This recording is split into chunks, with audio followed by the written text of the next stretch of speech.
Hi, Brother Dazzler. This is Jennifer Ruggles. I'm ready to show you my Enhancement 5.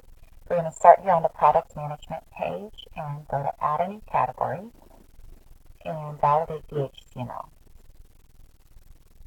That looks great. Okay, we have one category, so we're going to try to add it with nothing. And you see my client-side validation. Please fill out this field. That comes from right here, this attribute in my input element in my HTML. So we can click that no validate and try again. And here's my server side. Please provide a category name, which we will do. So we can go back to the product management. There it is. We'll add a new product and validate HTML. Looks great. All right, here's my drop down. It's dynamic. We got rows. So let's just go ahead and try to add.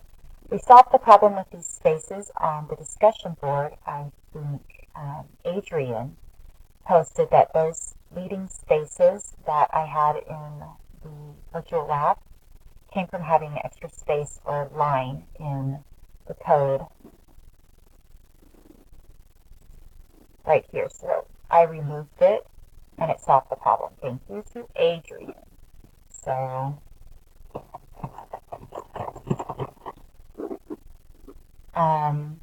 we will go ahead and try our client side, which does please fill this out.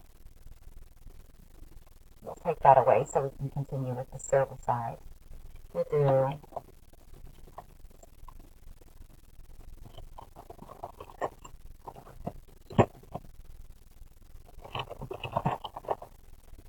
try to add this product. Here's our server side.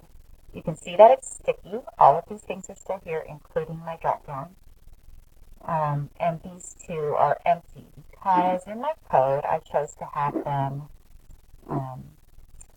be numbers, which I didn't put here. So I can do,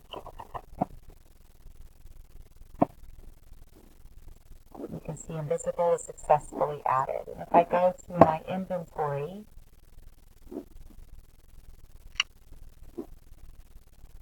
here he is. That's my 2099. That's what I was working on. Keeping that decimal still there. So that's about it. Pretty excited about this one. Made a lot of sense this